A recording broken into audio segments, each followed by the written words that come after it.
Well, one of the big games this past weekend saw two teams end winning streaks all in the same game.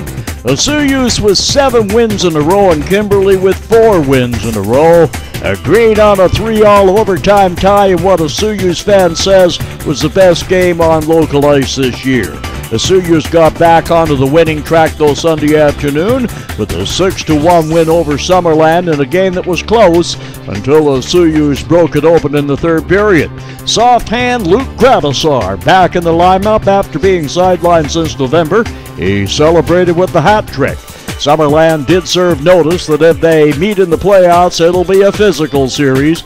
Yesterday's game in Oliver saw a pair of fights and lots of chippy hockey going on behind the play.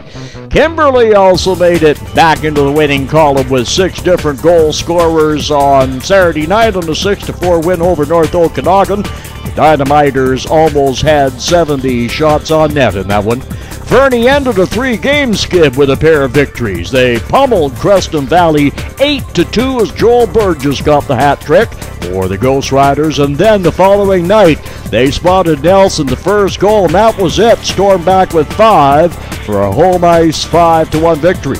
Creston Valley rebounded with a 7-1 win over Golden, with Carson Cartwright coming up with a 3-goal performance.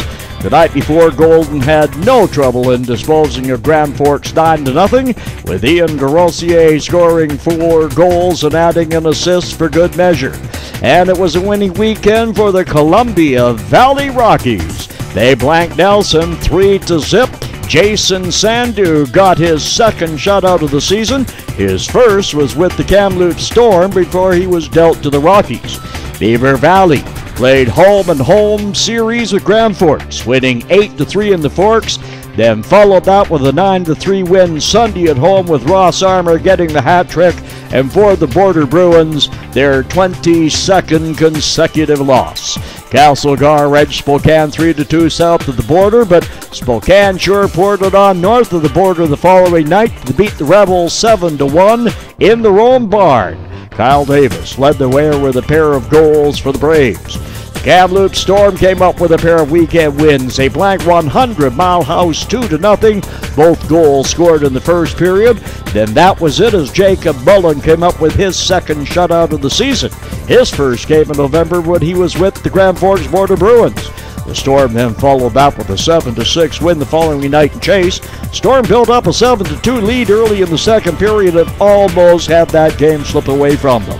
Sicamous also with a pair of weekend victories, beating Princeton 5-2 on Friday. Then they followed that with a 6-5 win in Revelstoke. The Eagles blew a 4-goal lead as the Grizzlies came back to lead 5-4, only to have Sicamous tie it in the third period and Nathan Grieve go and get the winner with about 30 seconds left in the second overtime period. Well, talk about a tough luck team, the Revelstoke Grizzlies. The night before, the Chase Heat rode Caleb Boyle's hat trick to a 3-2 win over the Grizzlies at Revelstoke. That stat comes back to haunt the Grizzlies, and the fact that they have lost 15 games by a 1-goal margin. The 100 Mile House Wranglers lost 7-4 in Kelowna, with Nick Josephs continuing to be hot for the Chiefs. He scored 2 more goals, and that gives him 6 goals, 3 assists in 3 games since he's been back with the Chiefs. The Summerland's team needed an overtime goal from Paulson Letard, his second of the game, to beat the North Okanagan 4-3. Zach Andrusiak scored in overtime to lift the North Okanagan Knights to a 3-2 win over the Posse up at Armstrong. In the standings, Osoyoos leads the KIJHL with 70 points and will clinch first place in the Okanagan Division.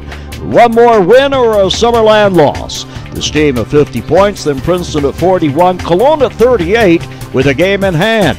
North Okanagan rounds out the field with 17. Fernie is tops in the Eddie Mountain Quintet with 63, while Kimberly is 51, Creston Valley at 49, Golden 47, and Columbia Valley trailing the field with 24. Beaver Valley continues to set the pace in the Neil Burdock division with 59 points. Castlegar is 52, Nelson 50, Spokane 48, and Grand Forks at 18. Kamloops leads the Doug Burke's division with 54 points with Sicamous and Chase, each with 48. But the Storm, a whopping 4 games in hand on both teams. 100 Mile House has 43. Revelstoke just back at 37 with 2 games in hand, despite losing 15 games by 1 goal. If they won half of those losses, hey, they'd be in first place in the Birch Division. Nolan Smith still leads the KIJHL scoring race with 31 goals and 25 assists for 56 points. He's from Purdy. Jason Brichter from Kimberley with 55. That includes a league-leading 34 goals scored. Ian DeRosier from Golden and Cody Hodges from Chase, each of 52. In goaltending, Princeton's Bailey Stevens at 2.08 goals against average. Coyotes' Brett Souls at 2.10 and Lawrence Lanyon at 2.42. Games of note coming up. Wednesday night, Kelowna at Princeton, with both battling for third place and avoiding Osoyoos in the opening round of playoffs. Beaver Valley is on the road. Friday night at 100 Mile House, Saturday in Kamloops, which is a battle of last season's KIJHL Final Series. Nelson is in Spokane. Revelstoke in Chase. Then Sunday, 100 Mile House in Princeton, Castlegar, Spokane, and Summerland in Kelowna. This coming weekend is the NHL All-Star break. If you're like me and not into the NHL All-Star weekend, there's lots of hockey action at the KIJHL rinks. You can also catch your team in action on pay-per-view. Check it out at kijhl.ca and head to the Westcat webcast area. Checking out how the K did this week, I'm Tom Shields, and I'll see you.